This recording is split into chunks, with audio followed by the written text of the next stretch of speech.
Delegates and events. First మనం delegates గురించి చూసినట్లయితే C++లో మనకి ఫంక్షన్ పాయింటర్ అనే కాన్సెప్ట్ ఉంటుంది. అదేవిధంగా ఇక్కడ C#లో డెలిగేట్స్ అనే వాటిని ఇవ్వడం జరిగింది. ఇక్కడ కాల్ బ్యాక్ ఫంక్షన్స్ని మైక్రోసాఫ్ట్ ప్రోగ్రామింగ్లో కాల్ బ్యాక్ ఫంక్షన్స్ని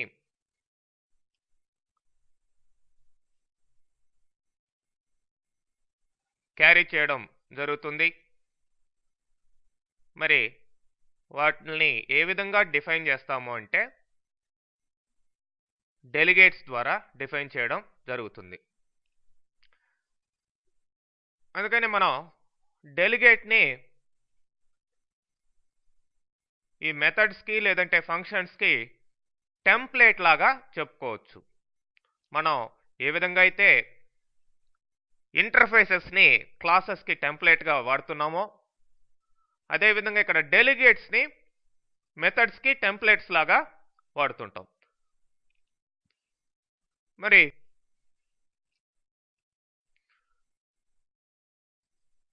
డెలిగేట్స్లో ఎటువంటి డెఫినేషన్ ఉండదు.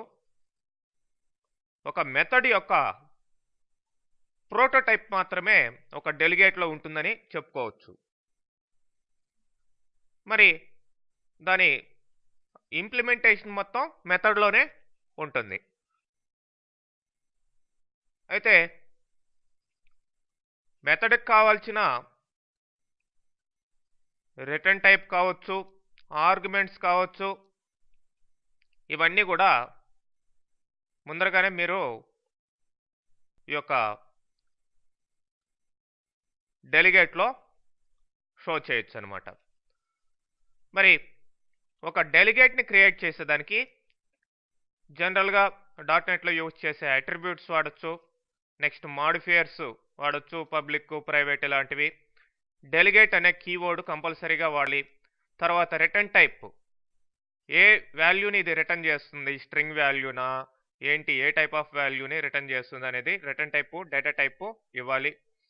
ఏది రిటర్న్ చేయలేదనుకుంటే వాయిడ్ ఇవ్వచ్చు. నెక్స్ట్ డెలిగేట్ నేమ్ అనేది ఇస్తాం. బ్రాకెట్లో ఫార్మల్ పారామీటర్స్ ఆప్షనల్గా ఇవ్వచ్చండి. ఓకే, మరి ఒక డెలిగేట్ ఈ విధంగా డిక్లేర్ చేయబడుతుంది. చూడండి, పబ్లిక్ డెలిగేట్ ఇది, it's not returning any value, so void అని ఇచ్చాం. డెలిగేట్ నేమ్ సింపుల్ అని ఇవ్వడం జరిగింది. మరి మనం ఈ యొక్క డెలిగేట్ని ఒక ఫంక్షన్కి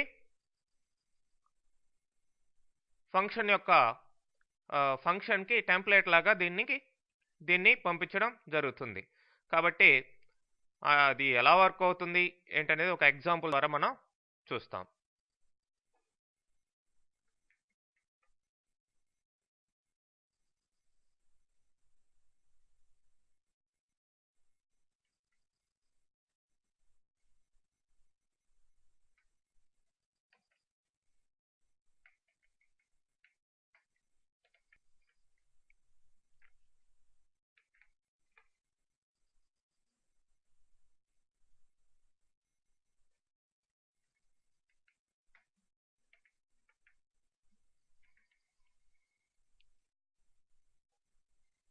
చూడండి, ఇది డిక్లరేషన్ ఆఫ్ డెలిగేట్.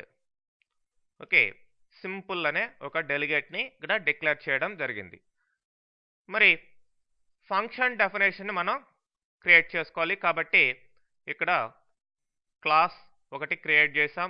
ఆ క్లాస్ లోపల వెల్కమ్ అనే ఒక మెథడ్ని ఇక్కడ క్రియేట్ చేయడం జరిగింది. మెథడ్కి డెఫినేషన్ ఇవ్వడం జరిగింది. సింపుల్ మెసేజ్ ఒకటి ఇస్తున్నాం. మరి ఇప్పుడు డెలిగేట్స్ అనే నేమ్ స్పేస్ కింద మనం మెయిన్ మెథడ్ ఉంటే ప్రోగ్రామ్ అనే క్లాస్లో ఈ యొక్క ఎక్సర్సైజ్ క్లాస్కి ఒక ఆబ్జెక్ట్ తీసుకున్నాం. EXO అనే ఆబ్జెక్ట్ని ఇక్కడ కన్స్ట్రక్ట్ చేయడం జరిగింది. తర్వాత ఇప్పుడు సింపుల్ ఎంఎస్జి అనేది సింపుల్కి ఒక ఆబ్జెక్ట్. మనం క్లాస్కి ఏవైతే ఇట్లా ఆబ్జెక్ట్ క్రియేట్ చేసామో అదేవిధంగా ఇక్కడ ఎంఎస్జిని సింపుల్ అనే దానికి ఒక వేరియబుల్ లేదంటే ఒక డిక్లరేషన్గా చెప్పుకోవచ్చు. మరి కంపల్సరీగా దీనికి డిక్లరేషన్తో పాటు మనం వాల్యూని ఇవ్వాల్సిన అవసరం ఉంటుంది. మరి దీని యొక్క స్టోరేజ్ ఏంటి? ఎంజిలో ఏం స్టోర్ చేసుకోగలుగుతుంది? ఒక మెథడ్ యొక్క డెఫినేషన్ని స్టోర్ చేసుకోగలుగుతుంది. సో చూడండి, EXO.welcome ఇక్కడ మీరు బ్రాకెట్స్తో ఇవ్వాల్సిన అవసరం లేదు. ఓకే, EXO అనేది ఈ క్లాస్లో ఉన్న వెల్కమ్ అనే మెథడ్ని దీనికి అసైన్ చేయడం జరిగింది. సో ఎంఎస్జి అని ఆ యొక్క డెలిగేట్ని ఇక్కడ బ్రాకెట్స్లో ఏమీ లేవు కాబట్టి ఇక్కడ కూడా ఎంఎస్జి అనే ఒక డెలిగేట్ వేరియబుల్ని మనం ఇక్కడ యాక్సెస్ చేయడం జరుగుతుంది. సో వన్స్ డిక్లరేషన్ తర్వాత ఈ విధంగా అసైన్మెంట్ తర్వాత యాక్సెసింగ్ ద డెలిగేట్, ఈ విధంగా 3 స్టెప్స్ ఉంటాయండి. ఓకే, సో ఒక డెలిగేట్ ద్వారా మనం ఒక మెథడ్ యొక్క డెఫినేషన్ ఇక్కడ యాక్సెస్ చేయగలిగాం. తర్వాత స్టాటిక్ మెథడ్ను కూడా మనం ఈ యొక్క డెలిగేట్కి క్రియేట్ చేయాల్సిన అవసరం ఉంటే ఈ విధంగా క్రియేట్ చేయొచ్చు.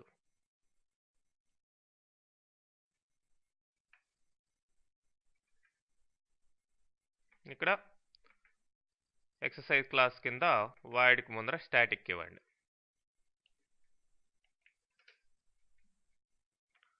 ఓకే,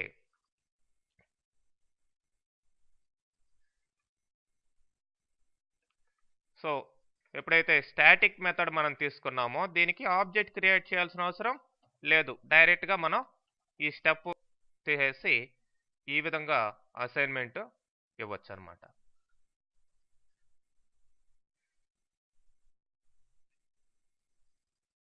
ఇక్కడ ఎక్సర్సైజ్ ఆబ్జెక్ట్ లేదు కాబట్టి డైరెక్ట్గా క్లాస్ నేమ్ డాట్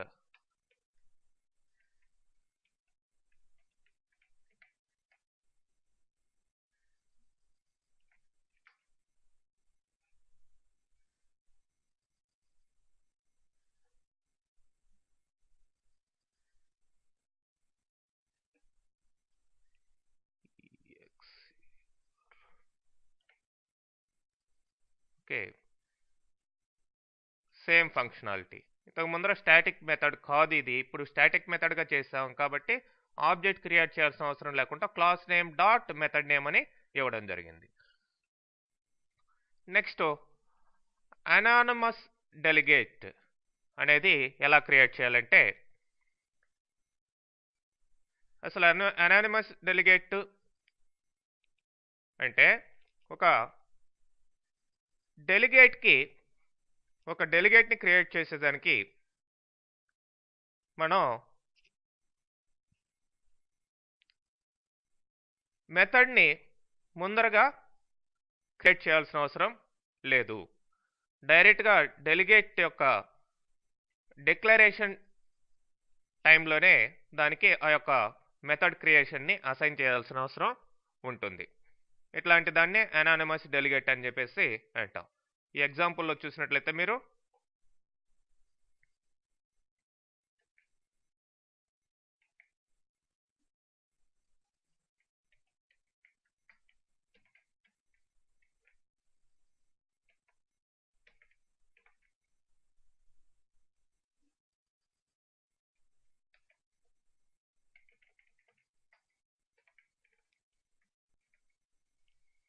చూడండి, డెలిగేట్ డిక్లరేషన్ ఇచ్చాం. అయితే మనం ఇంతకు ముందర చెప్పినట్టుగా ఒక క్లాస్లో వెల్కమ్ అనే మెథడ్ని క్రియేట్ చేస్తూ దాన్ని ఈ యొక్క డెలిగేట్కి అసైన్ చేయడం జరుగుతుంది. ఇక్కడ ఇది లేకుండా డైరెక్ట్గా చూడండి, సింపుల్ అనే దానికి ఎంఎస్జి అనే ఆబ్జెక్టు లేదంటే వేరియబుల్ తీసుకున్నాం. ఈక్వల్ టు డెలిగేట్ అనే కీవర్డ్ ఇక్కడే ఇచ్చి మనం ఫంక్షన్లో ఏ విధంగా మెథడ్లో ఏ విధంగా డెఫినేషన్ ఇచ్చామో ఆ డెఫినేషన్ని విత్ ఇన్ బ్రాకెట్స్లో ఇట్లా ఇచ్చేయచ్చు. సో ఎంఎస్జిని మామూలుగా కాల్ చేసుకోవచ్చు. ఓకే, సేమ్ ప్రీవియస్ ప్రోగ్రామ్ రిజల్టే ఇక్కడ మనకి రావడం జరిగింది. అయితే ఎక్స్ట్రా క్లాసు ఎక్స్ట్రా మెథడ్ అనేవి ఇక్కడ లేవన్నమాట. ఇట్లాంటి డెలిగేట్స్ని అనానిమస్ డెలిగేట్స్ అని చెప్పేసి అంటాం. అంటే ఒక డెలిగేట్కి ఒక ఫంక్షన్ని అసైన్ చేయాల్సిన అవసరం లేకుండా, అంటే ముందరగానే ఫంక్షన్ క్రియేట్ చేసి పెట్టి దానికి అసైన్ చేయాల్సిన అవసరం లేకుండా డైరెక్ట్గా ఇక్కడే ఆబ్జెక్ట్ డిక్లరేషన్ టైంలోనే ఆ యొక్క సింపుల్ అనే డెలిగేట్కి వేరియబుల్ డిక్లరేట్ చేసేటప్పుడే దాని యొక్క డెఫినేషన్ని ఇక్కడ మనం డైరెక్ట్గా ఇవ్వచ్చు. ఓకే, మరి ఈ అనానిమస్ డెలిగేట్స్ని మనం లాంబా ఆపరేటర్ ద్వారా కూడా క్రియేట్ చేయొచ్చు. సో ఇది లాంబా ఆపరేటర్.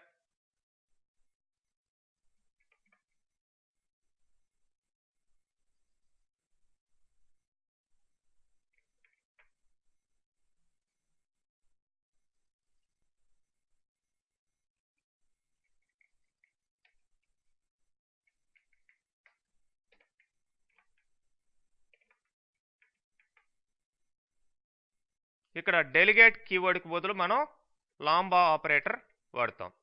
చూడండి, ఎంఎస్జి ఈక్వల్ టు అని లాంబా ఆపరేటర్ ఈ విధంగా ఇవ్వడం జరిగింది.